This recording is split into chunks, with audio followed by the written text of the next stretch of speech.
Good morning, Bill. Good morning, Bill. And then that's how we ended the Friday show. So thanks. And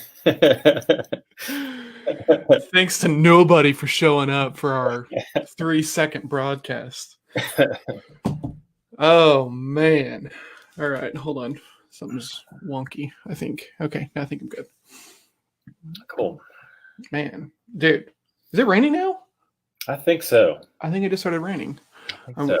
Melissa last night was saying, hey, it's going to rain tomorrow. And I was like, well, hopefully I can still get my walk in. Mhm. And I woke up and it's like 60 degrees outside. Really? Yeah. 60 degrees? Come on, man. Texas, ridiculous. Where's my Christmas? Hot. Come on. Yeah, exactly. It was hot yesterday. Oh, it was. It was warm yesterday. For real. Ooh, man. It's made for get outside time, though. But yes, I have done my wrist exercises 2 times this week. Today will be the 3rd. Okay. Which is like the creation of a new habit because I'm trying to get this freaking wrist rehabbed. Mm-hmm. So I'm excited about the progress on that. Did you get that added to your checklist, like your daily? Oh yeah. Okay. Oh yeah, baby. Come on. I figured because you said you were switching some things up yesterday on the show, and so I thought you might. Yeah. I didn't know what you were adding, but well, there's past a certain point, tracking something that you're good at and doing consistently is just like a vanity metric, in my opinion. So for me, it's like what I'll do is I will play with a new habit and I'll do it for a while, and then I'll miss a day on purpose to see if I feel the lack of this activity in my day. Mm-hmm.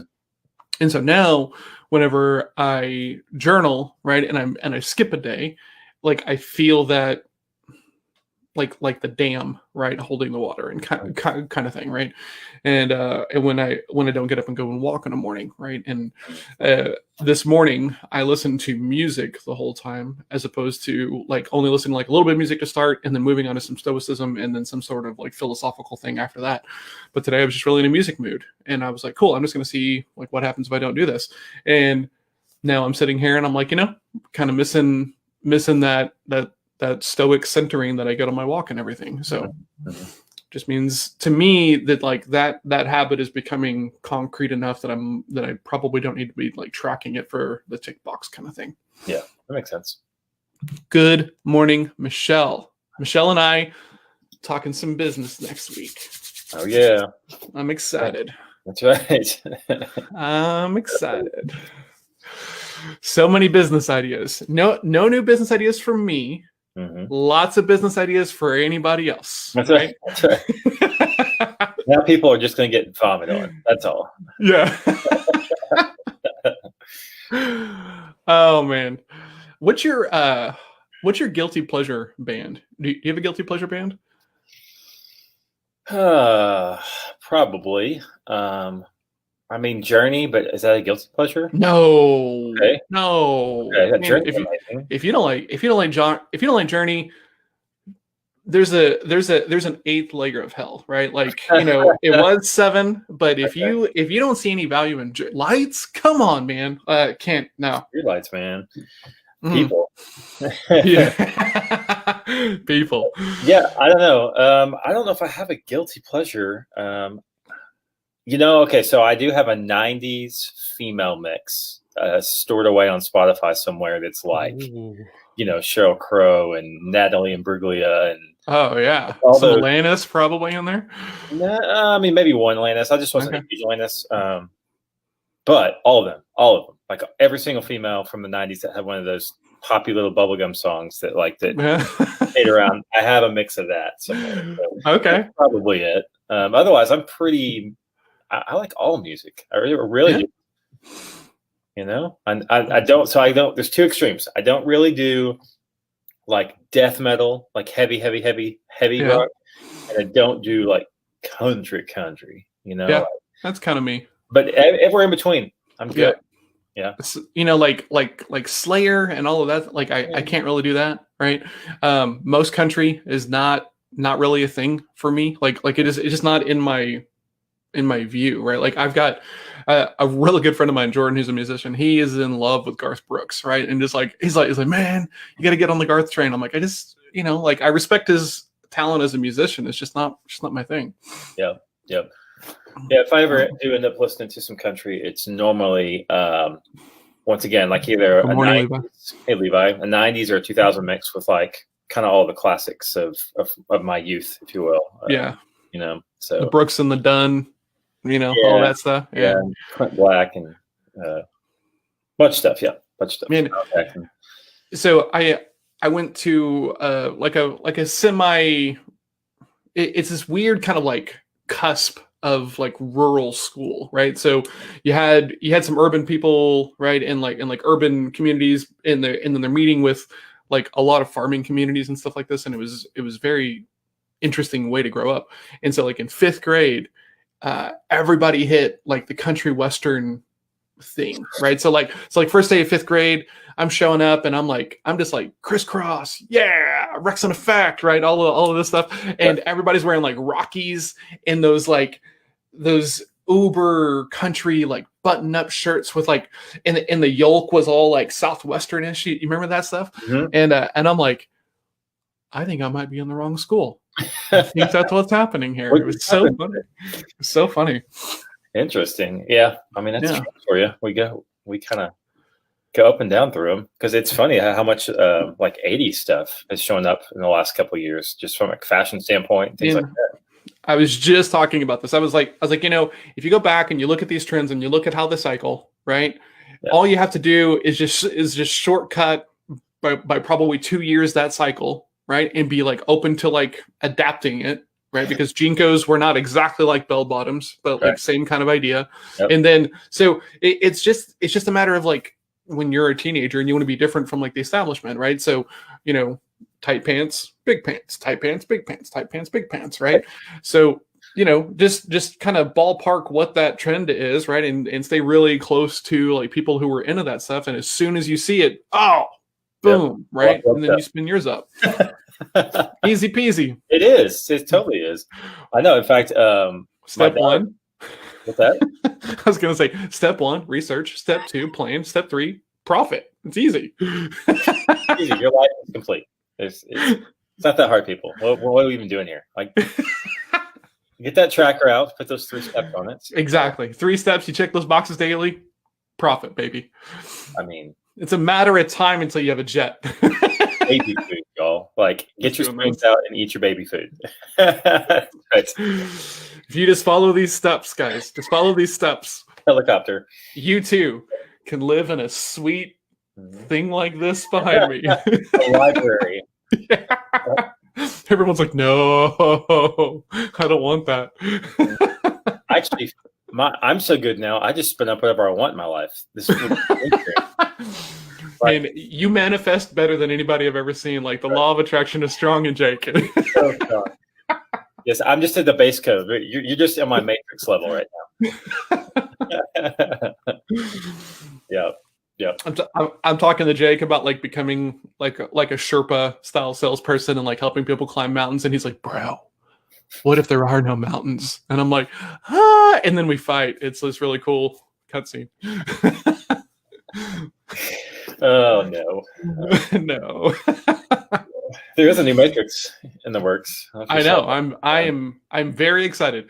You know, what is interesting to me is the stuff that they have made, the creators of the Matrix, between the last Matrix and this new Matrix, because they made this show and it was on Netflix. It was called Sense8, right? And it was all about these people who were connected. And I mean, it was very weird, very interesting. It talked about trans stuff. It talked about gay rights. It had really, really cool stuff because both of the people who created this thing are now or they're trans, right? So like this stuff is obviously very important to them. So they're making TV and content about like people who are living with this stuff, right? And still introducing cool elements around like sci-fi and fantasy and I just think that takes a lot of courage because, you know, the trans community is obviously looked at in certain ways by certain people. Mm-hmm. And yeah. So I dug that show a lot and they canceled it, which is a bit of a bummer, but it is what it is. That's true. Is this oh my God. Hold on. I've never met Mom Jordan. That's right. That's right. Never happened. That is Mom Jordan. Yeah. Look at that excellent Facebook photo. Yeah, right? She's a marketer, right? She knows what she's doing, right? She's a salesperson. Yeah, she is. That's even better. Yep. Right. Yeah, you can be a marketer or you can be a salesperson. And everybody's running towards the marketing side, like his full sprint.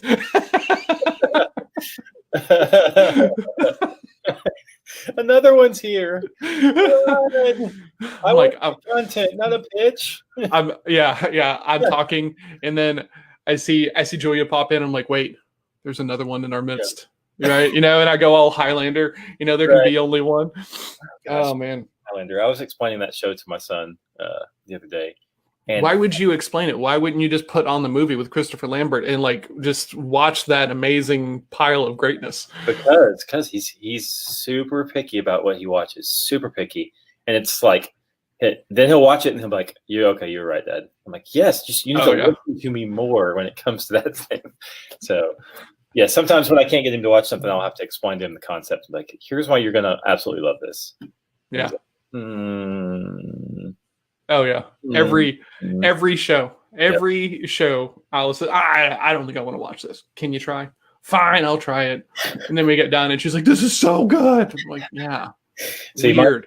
Mine's 15 though, so he'll keep the face for at least half the show. But so how you like it, sir? Okay. Right. Yeah. So. Oh man. Man, I'm so excited your mom's here. This is crazy. Like, I know. I mean, I've been to her house enough times and done a few episodes, right, where I'll be in the living room, and we've got this she's got this cool table that will pop up, right, and then pop down, like the whole tabletop comes up. It's on hinges, like the desk, And so I sit there most of the time when I'm there and do the show. So maybe we finally just leaked over into her room. And she's like, "Oh, what's going on?" Next time, maybe Mama Jordan should be on the show. Oh man, I'll ask. She's pretty productive. I've heard that she gets some stuff done. Yeah, and, we're fans of that here. That's right. Where do you think I mean, the skills come from DNA partially, not just nature versus nurture argument solved. That's right. Oh man, dude, I am fired up today. Look at this. Even Michelle. Yep. Good morning, Mama Jordan. This is fantastic. This is why we're all here, everybody. This is so good. So I love this. Hug, right? One big, right? Oh, look at this. Mama Jordan, I will reach out to you. This guy sometimes, but I'll reach out. We'll get it scheduled. Don't worry about it. Yeah. Don't wait for my call. Yeah, but I want an invite to the ranch if we're gonna do that. If we can talk about that would be awesome. She's totally down with that. She's a great cook, so you would be in a good spot there. Mm-hmm. I will bring lots of cheesecakes, and hopefully they will not look like dog food. Yeah, but either way, they'll still be tasty. Yeah, exactly. Yeah, edible. Good, man. So you sent me a Slack yesterday, or not a Slack, excuse me, a Discord, and I whiffed it completely. But I wouldn't have been able to help because my guy who does Salesforce, it takes a couple of days. So hopefully they got what they needed. Yeah, I was like, I don't know, and I'll ask somebody. But yeah, now like Salesforce is the one I want to work with the least, at least right now, just because we do less of that than anything else. That might be changing because, they bought one of my favorite productivity tools. Also, biggest productivity sucks, right? We could talk about that if you want. I'm off to my sales world. You go get it, Mama Jordan. Hold on. I'm going to interrupt my statement here. Off to my sales. Oh, yeah. Man. We just became Bills, Julia. I don't know if you know that or not, but I'm so excited. Yeah. Pills, people and learning. There you go. What was I saying? I lost my thread. You were saying that you might be using Salesforce more. Oh yeah, because they bought Slack, and Slack is like one of my favorite tools, but it's also a productivity suck if you don't measure, or if you don't like lock down the notifications in the right way and set the right kind of expectations about your Slack use. Mm-hmm. Because it can be viewed as like, I need an answer right now. Mm-hmm. Nah, doesn't No. have to be that way. A lot of people treat it that way too. It's unfortunate. A lot of people treat it that way. That's for sure. But I definitely lived in that world because I liked Slack so much. Because yeah. there's so many things you can do to it and with it. Mhm. Yep. It's funny because I've done a fairly decent. Yeah, I'm in 1, 2, 3, 4, 5, 6. I'm in 8 different Slack instances, right? So you got to treat that like social. You got to show up and Yeah. go down the list and check Yep. Yep. I mean, essentially, right? And so, like, I've got my notifications locked down to like a level to where it's not just endlessly, right? Because with that many different instances, like, there's always a message coming through, right? So, like, I have it dialed all the way back to where, like, if you don't like at me, right, or DM me, it doesn't even like show up or ping. And so then Melissa, who has kind of taken this, because I'm a loud talker. I don't know if anybody knows that or not, and I tend to talk a lot as a salesperson, right? So most of my stuff is here just doing this, and it's hard for her to work right over here. Mm-hmm. And so she's been working in the bedroom, and so then like I'll see her. It's so funny. We work in the same house, and we're like probably 15 feet apart, and I might see her 3 times over the course of a day. It's so bizarre. And so then like I'll see her, and she's like, "Hey, did you see that Slack?" And I'm like, "No." And she's like, "Why do we even have this thing?" And I'm like, let's walk this back a little bit. I'm sorry. I've been working with clients and on Zoom calls all morning. Yeah. Did she text that way too? Why didn't you respond to my text? No, because like it's funny because I went to go text her something the other day, and I had to scroll so far down on my phone to get to our like message because I'm always here, right? I'm always here. She's always here. We never go anywhere. Yes. Joshua, agreed, man. Joshua, the same way. Man, Salesforce is super powerful if you know how to use it. Mm-hmm. But it's Microsoft. What is Salesforce? No. Salesforce doesn't. No, Salesforce is not owned by Microsoft. Microsoft has Microsoft Dynamics, which is their, in my well cultivated opinion, a terrible system. Okay. And so Salesforce bought Slack as an answer to like Microsoft Teams and their ability to chat, right? Because their whole chatter initiative and stuff like this is not as consistent as they would like. Gabe? Well, so Salesforce feels Microsofty to me. Oh, is that just because of how big they are? No, like the platform itself, because it just feels very rigid and like it not super intuitive. Like to me, the fact that Salesforce bought Slack was like Beethoven buying Jimi Hendrix. Like it was like, whoa, wait, what? Their platforms are so like different in style. They are different, but from a Salesforce perspective, it makes all the sense in the world. Yeah. No, right? You don't have, and like here's the thing, like this is just a chat program. Like this is just like IRC and AOL chat rooms and everything. And so it, of course, there's more to it than that, right? You got your integrations and your connections and stuff. But like at the end of the day, like this is just a chat program, right? Yeah. And so as opposed to like trying to create your own, because like think about all the data they get. Holy crap, right? Yeah. Like that 27 billion. I wonder how much of that billion is due to the fact that they have logs of guys, they're just collecting this information on you, right? So that way they can market to you. And on some levels that's okay, but there's a dark side to it. You got to be careful with that. But so much data inside of Slack. It's going to be interesting. It's a great acquisition for them. Absolutely. Yeah, absolutely. Totally agree. Yeah. Gabe, what's up, man? Massive week, man. I mean, can you share anything specific? No. Maybe not. Maybe not. I don't know. We'll see. Man, I listened to this really great song this morning, and I never heard it before, and it kind of blew me away. And so, I haven't talked about this on the show, but I was a really big 311 fan, right? Like all the way through high school. I just fell into that. I like hip hop. They raps, but they're also musically talented, right? You know, all the guys are very high level practitioners in what they do. The drummer, it was like a professional like marching drum person and stuff like this. So anyway, I've been a fan for forever. I've seen them like 13 times. And then, you know, as you get older, you start to, you know, get other stuff. And so I've not really been listening to their music in a while. And I heard the song today. It's called Dodging Raindrops. And it is all about like mental health, right?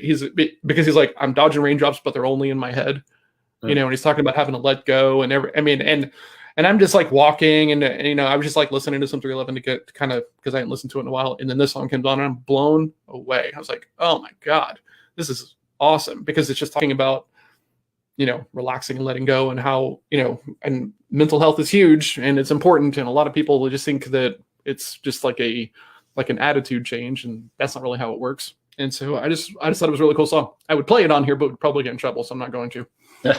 Right. But our rebroadcast will be taken down. Yeah, exactly, all of them.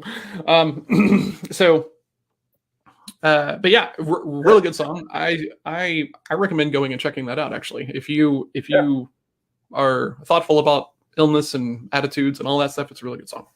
Awesome. Yeah. And I used to love it as well.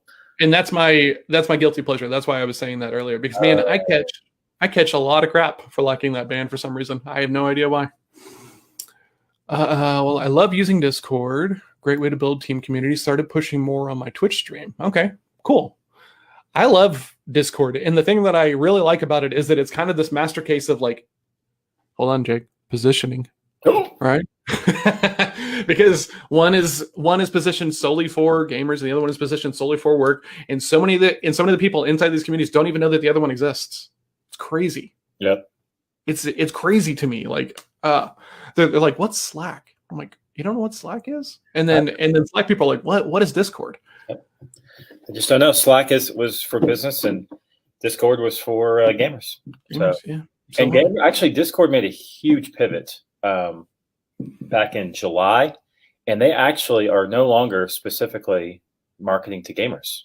They have now, I forget the pivot. The guy that had a huge message up top. I wish I had saved it, really, because the message they wrote was really fantastic, because they pivoted from just being gamers, and they took something about the relationship that you build, the community that's built among gamers. It's so unique, and how many, it's just a different thing than the other communities out there. And they're going to look for more of that. So the way that they positioned it was really cool. I don't know how they're going to market it. Yeah, I don't either. You market a feeling, but it's possible. I think you got to be careful, right? Because there's so many community style building things, right? Yeah. And if you try to do too much of that, then all of a sudden you're Facebook, right? Again. Dun, dun, dun. I'm sorry, what'd you say? I said, speaking of Facebook, seen all the FTC stuff? Oh yeah. Okay, hot take. Right. What do you think is going to happen? Hot take? Ooh. Hot take. Gosh, I think they get stripped of Instagram and WhatsApp. I think that does happen eventually at some point. Really? Yeah. And to me, okay. Keep talking. Sorry, I'm not trying to cut you off. Largely because I do think we're heading kind of the more democratic way of regulation, just in general. I think we've been a redder country for a while, in general, and I think we're getting more blue. I think we're getting towards the middle, and a lot of the regulation stuff that happens has to do with putting more regulations on big business.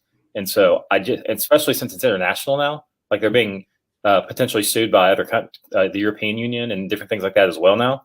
I think once you get international like that and the FTC is involved and all that, it's only a matter of days before they get to you.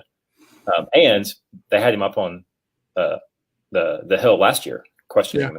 So this has been going on for a while now. And there's some super legit complaints about privacy. And I mean, it's kind of funny. You see the memes out there, right? Of Zuck being like, you gave me all that data. What'd you expect? He's not apologetic about it in any way. It's like it's that person you dated that tries to give you an apology, and you're like, that was an apology? Like, I'm sorry you took offense to that. Yes, I'm sorry that you have poor taste. How about that? That's like apologies. Oh god, that's so funny. What do I think is going to happen? I don't think they're going to get split up. No. I don't think they are, right? Because do we have an example of them like actually like going up and forcing something like this to like break open and split? Is there an actual like precedent that we can point to? So because it seems like they're going to bring them in, have a bunch of conversations, and make a bunch of news about it and stuff like this, and then probably still nothing is going to really change. But I'm totally I'm totally happy to be wrong about that. I mean, there's been nothing like Facebook before. No, So, I know, right? I mean, so this is unprecedented, right? But and to Gabe's point, like I'm so Mitt Romney on the whole Facebook thing. Like I see a lot of value in it. I get a ton of clients from it. I mean it's a big part of my business, but I'm also just terrified about, the data stuff, the concerns. My daughter has got a kid's Facebook Messenger account, and they try to keep that secure, but by making it that secure, it's also just like one of the wonkiest like systems I've ever played with, of like trying to green light and red light who she's allowed to talk to and stuff. And I don't even really want her to have it, but like she really wants, and so it's just it's insidious, right? Like you can't get away from it almost. And I have respect for it, but I'm also like respectful of the fact that it doesn't always help. So yep. The problem is that we need some consolidated platforms for simplicity. What do you mean by that, Josh? Like more all-in-ones? Is that what you're talking about? Sounds like it. Maybe. Because you've got, the fact that you have Instagram and Facebook, because I don't use WhatsApp consistently. It's really an international app. I think that's why they bought it. Right? Because I don't really get WhatsApp. Like I know lots of people use it, but like it's like, why wouldn't I just use my regular texting app?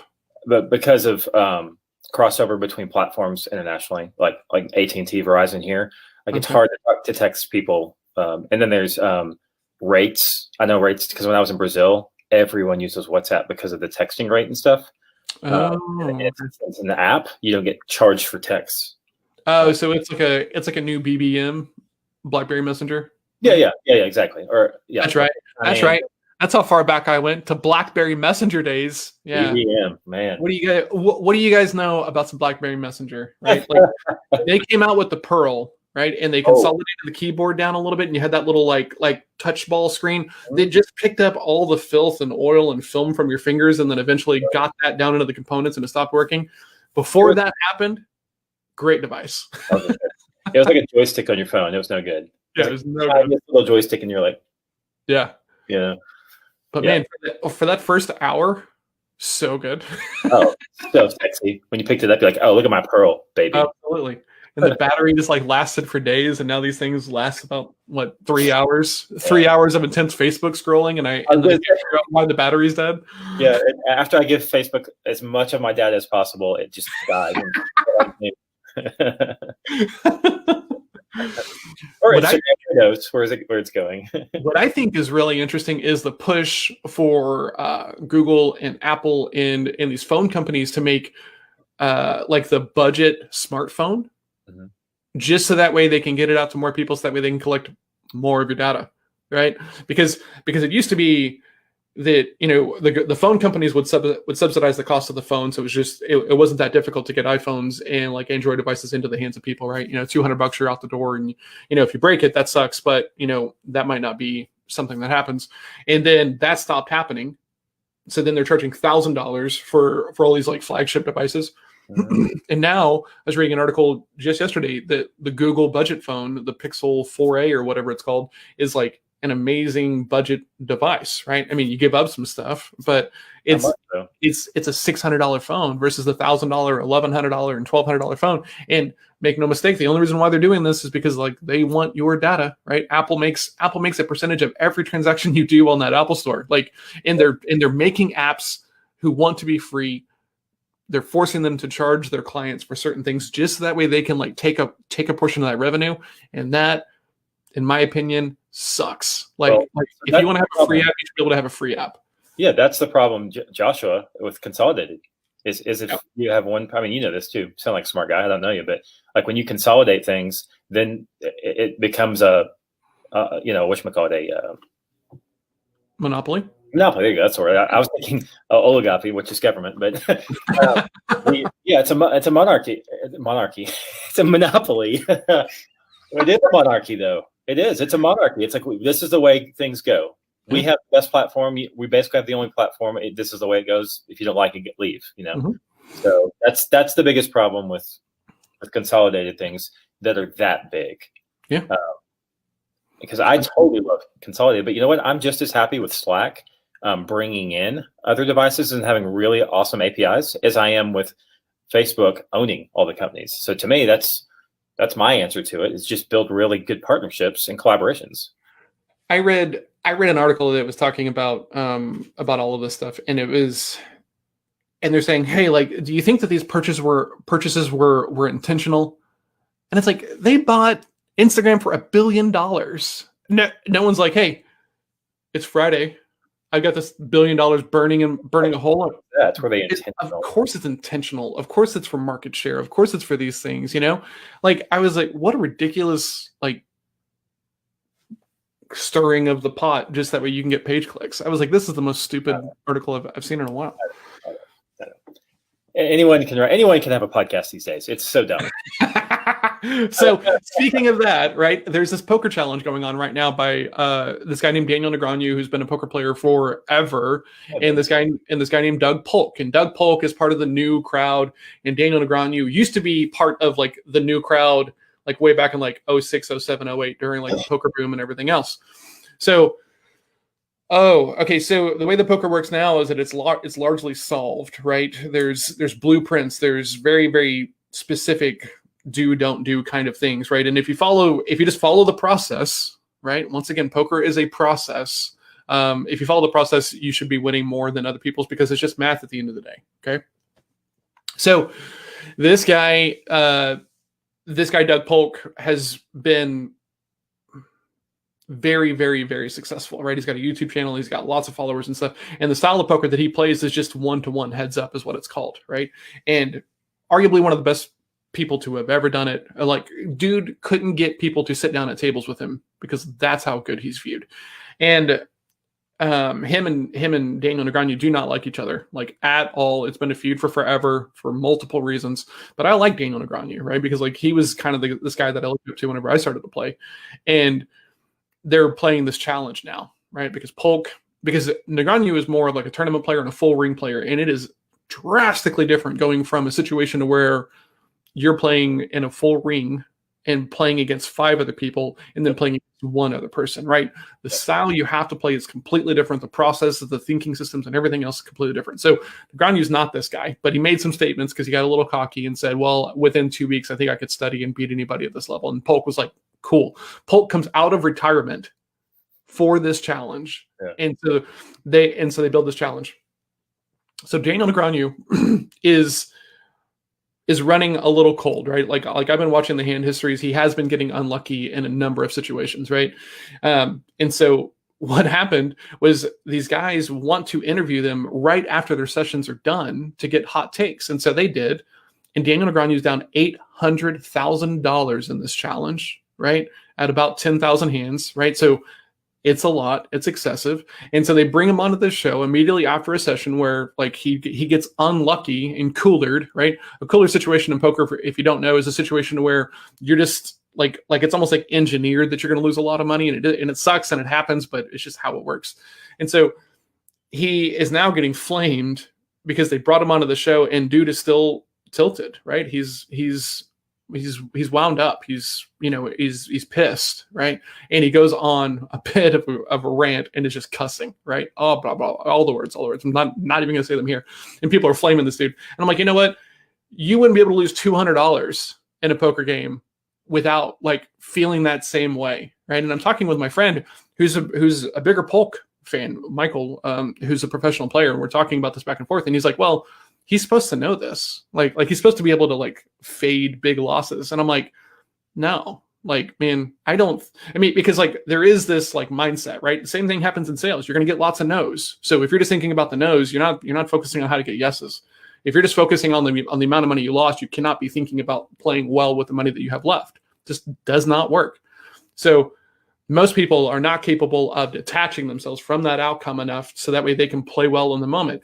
And like looking at some of these like hand histories, like he's doing a really great job of like holding it together, but there's got to be an outlet, right, of some sort. And when you're bringing these people onto like shows immediately after grueling sessions and essentially wanting hot takes, and he gives you one, now like Reddit is like flaming this dude and like saying that like he's one dude has got, I mean, he's on the list of like one of the most winningest players in tournaments and ever. I'm like, okay, you don't even know what you're speaking about right now. You can handle 1/1000th of the loss that he has been running on. And I don't know. I just thought it was funny. I was like, oh, these are a bunch of well-intentioned assholes who don't really even understand what's going on here, and so they can sit in their like armchair quarterback and be like, oh yeah, I wouldn't be doing that. Yeah, I think sports radio runs on a lot of that too. Yep. Right? Because they do the same thing. They get people when they're wound up and ask them questions they know that are going to get an answer out of them, right?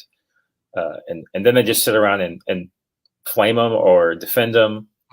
It's honestly, as a journalism major in college, as someone who I feel like was part of the last set of groups that were actually still learning journalism. This is new journalism. I wouldn't even call it journalism. Yeah. It's page clicks. Yeah, it's hot take city, you know? Well, it's attention, right? Any attention is good attention, right? And like, you don't even have to be right, because then when you print the retraction, hey, we were wrong, and you get 10,000 page views on the retraction. You get two clicks on one story. Yeah, you take absolutely. the wrong side then the right side, or vice versa. You know. Yep. And then a lot of times, if it's not a big enough deal, they just go in and then they add to the very bottom of the article that it says, "Oh, hey, updated, we were wrong," and stuff like this, and nobody even sees that because you've already spun up the dust cloud and no one can see anything, and it sucks. So, hold on, Michelle, awesome, go get it, good job. And now let's talk about Levi. It's Pinot Grigio. It's not good.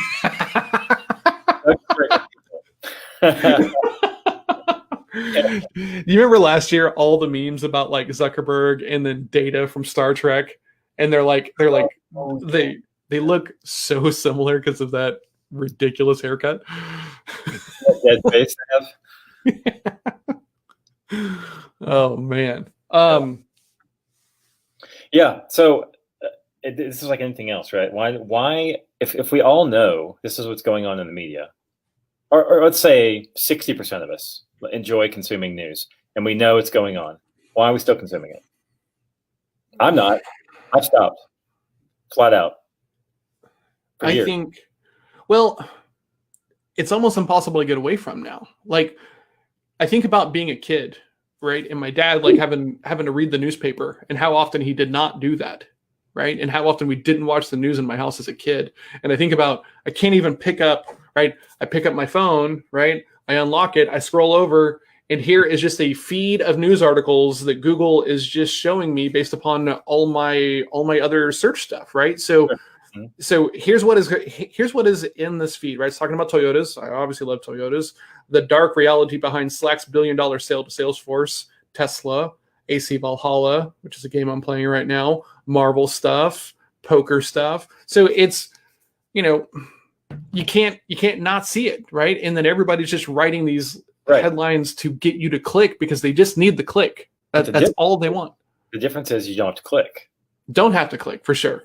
So why are we clicking? Because once you click, of course you read. But because it's natural curiosity, right?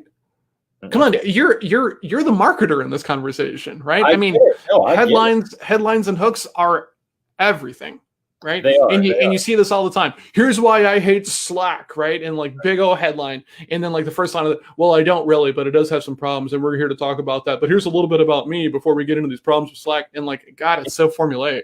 Well, it's probably because I'm a marketer and I can read through the headlines. So like, why I hate Slack, I'm not clicking on that article. I know exactly what they're doing. If they say how Slack could improve productivity in 30 minutes, boom, I'm clicking, right? Because then I'm expecting something. Yeah, that's fair. Hot take headlines look like hot take headlines. And like, if everyone stopped clicking on them, they'd stop working, click rates would go down, and they'd stop writing them that way. But you can't. It's hard to look away from the dumpster fire, right? It is, right? And Levi's saying like makes sense. Same reason we drive, even though we know about the fatalities. Well, but you have to drive if you have a job and go to the job. I mean, well, if you live 17 miles from a job, are you going to walk? I mean, you don't have to take the job that's 17 miles away. Well, there's conditions. We start getting into that. Yeah, I know. That's fair. So you're saying and then all of a sudden I look like the super uber conservative. These are all choices we all get to make, right? And there are, but some people need help.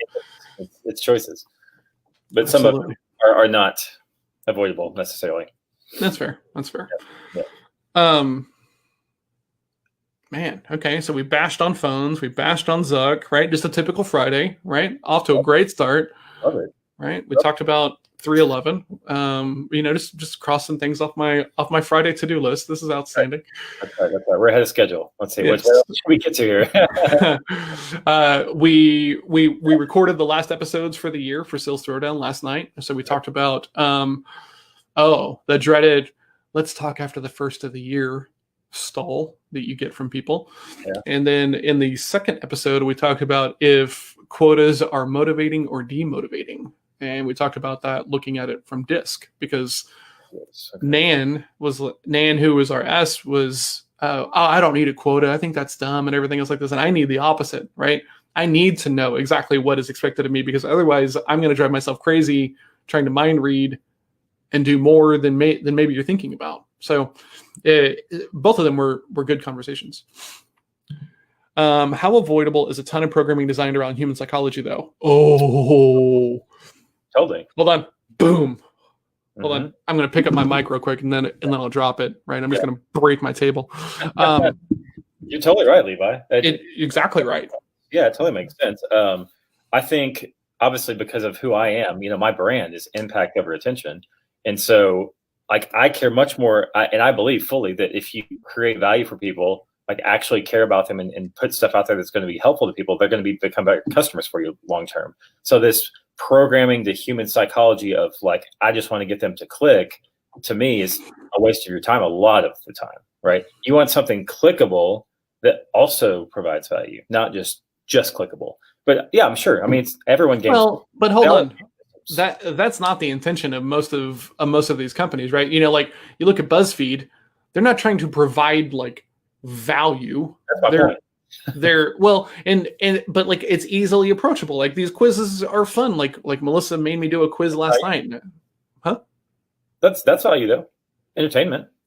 But the downside of it, right, is that we're boiling everything down to listicles and top 10 lists and quizzes, right? So coming from a guy that hates it and has been dragged slowly kicking and screaming into the medium. Yeah. When like I'm in a networking, or I'm in a neighborhood group with Levi's wife, and that's how I met Levi. He wasn't even on Facebook, right? And so because like we talk about these, and I'm like, let's spin up your LinkedIn, and he's just like, oh. Yep. And I'm like, I get that, but there's so much good stuff here.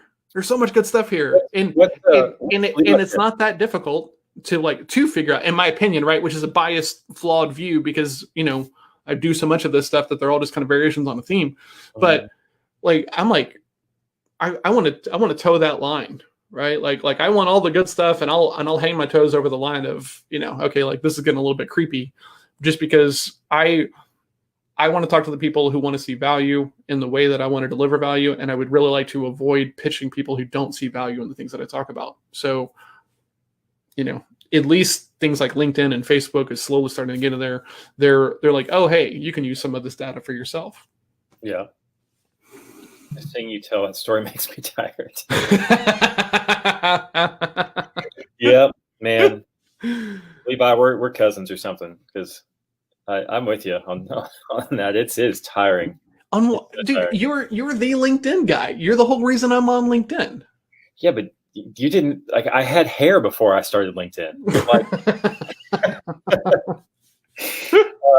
But like if people, it's like you, right? People are like, John, you're everywhere all the time. You're like, no, I'm really not. Really not. I'm prolific. There's a difference, right? Same. Totally same, right? Prolific's not a bad word. No, I don't like that label though, because it feels heavy. Like, because now it feels like there's an expectation. Well, right? Okay, so you journal through that. I write a lot. Yeah.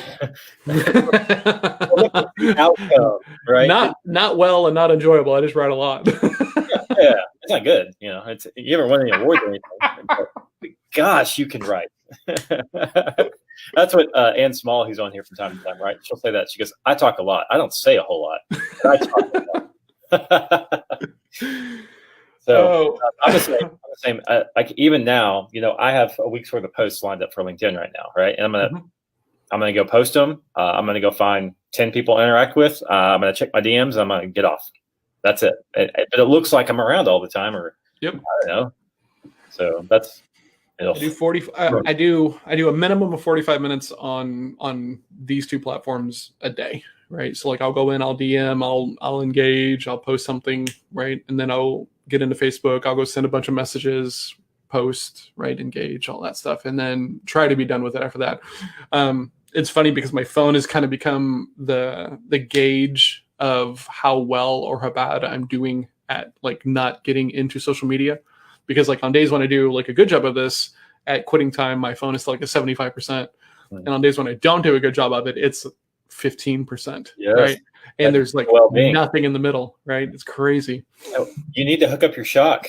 So when you cross the 50% ratio on your digital well-being on your thing, it shocks you. Yes. I don't know how I would do that. I should talk to Manesh, see if he's got something for that. Yeah, because it's especially since it's a Google OS, I bet there's a way to tap into that. Yeah, I mean, I'm sure there probably is. Yeah. Yeah, good hot take, Levi. If it stops raining. Yeah. Yep. This coming outbreak, is that what that? Are you? Yeah. Okay. No, like the upcoming winter break. Oh, okay. Yeah, let's go outside and throw discs when it's really cold outside. Except that it was 78 yesterday. So yesterday. 77 the day before.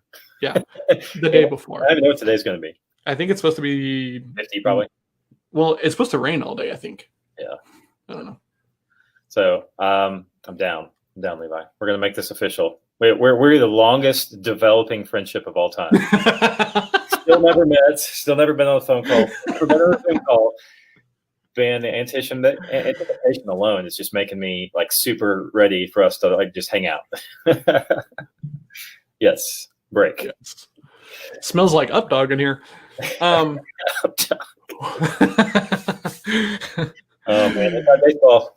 Alice loves that joke so much because so if the TV's on and we're just like using it for background noise, it's always The Office, right? And so The Office is moving away from Netflix at the end of this month and going over to the Peacock, right, which is their streaming service. And hold on, low and slow, just like how I cook my briskets, low and slow. Yep. And so Melissa, because we used to have all the DVDs, and then we're like, oh, this is never going away from Netflix, so we can sell our copies of the DVD. And so now Melissa's like, just terrified. I'm like, just go pay for Peacock, right? If you want. Well, yeah, but okay. So speaking of consolidation, the opposite is happening with TV because we had and we all hated it, right? So Joshua, we're in on that one because we all hated cable companies because they were a monopoly and they charged whatever they want, and now we're getting screwed sideways because now all these streaming services are going to make us pay more than we were paying for cable to get all the shows we want. Okay, but hold on though, right? Because that's always been my complaint about cable, right? I'm going to pay like $70 a month or like whatever ungodly amount it is, and I'm not even going to watch the majority of these things. Like the only reason, and this is going to sound weird because I think everybody here knows how I feel about cooking, is like I just want the Food Network. Like I love Food Network. That's how it works though.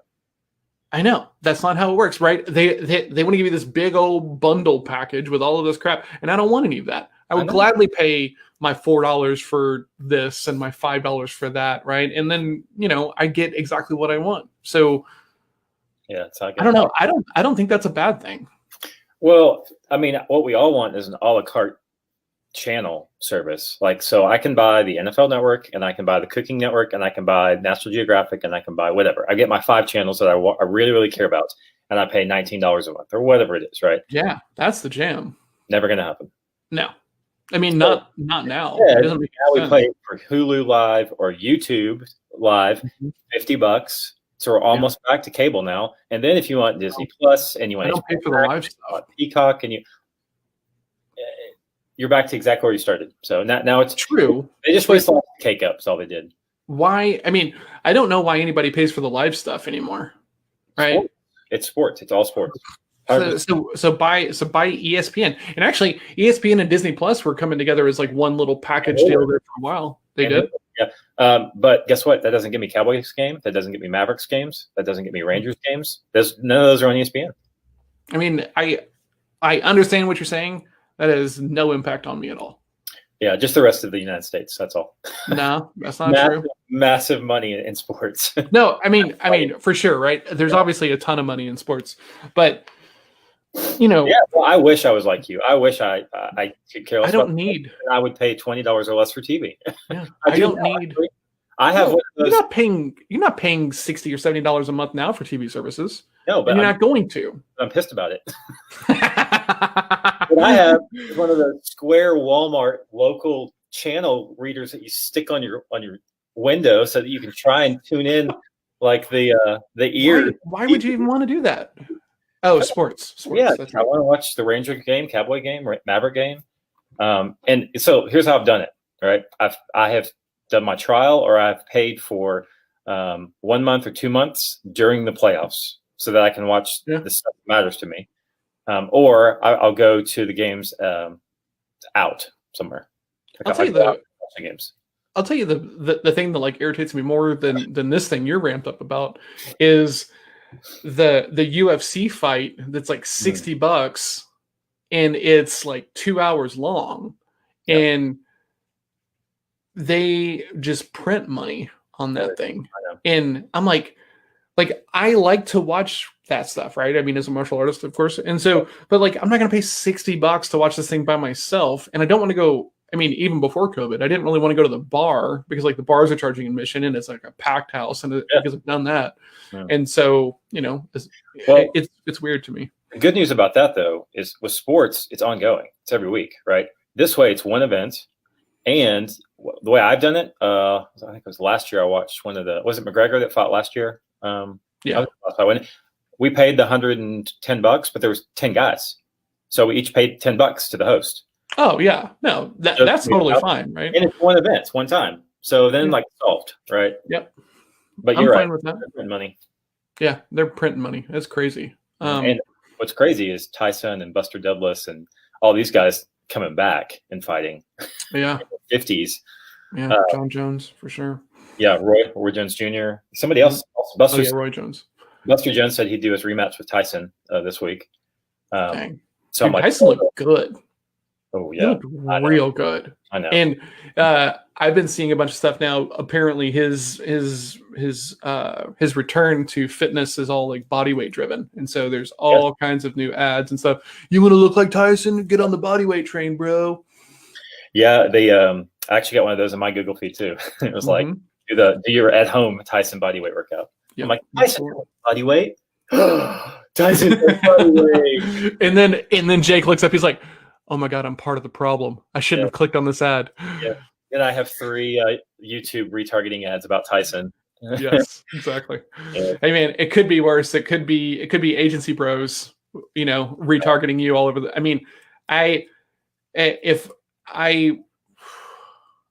think if I met Tyler Welch, the guy who's the owner of Traffic and Funnels, right? One of the more exhausting, you know, culprits of the blatant retargeting.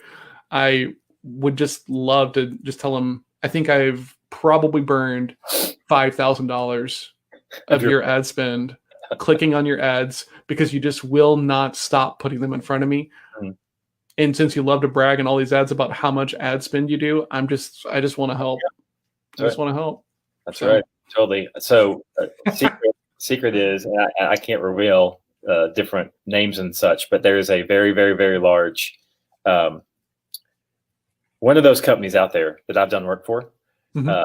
And I got the chance to tell them to their face how soulless they were. Did you do it? Oh yeah. Yeah, absolutely. Oh, and I want that story.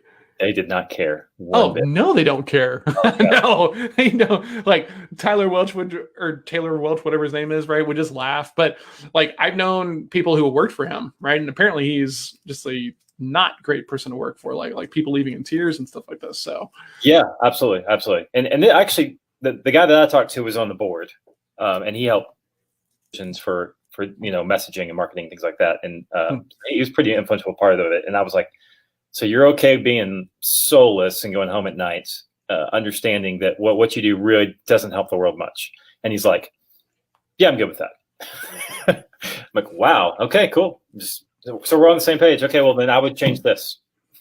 Fine, do it this way. Dude, I'm so curious. That will definitely be off-air inside baseball for sure. Yes, absolutely, man. Yeah, maybe if I hit the disc golf course and Levi doesn't have a lid that comes off, I can tell him too.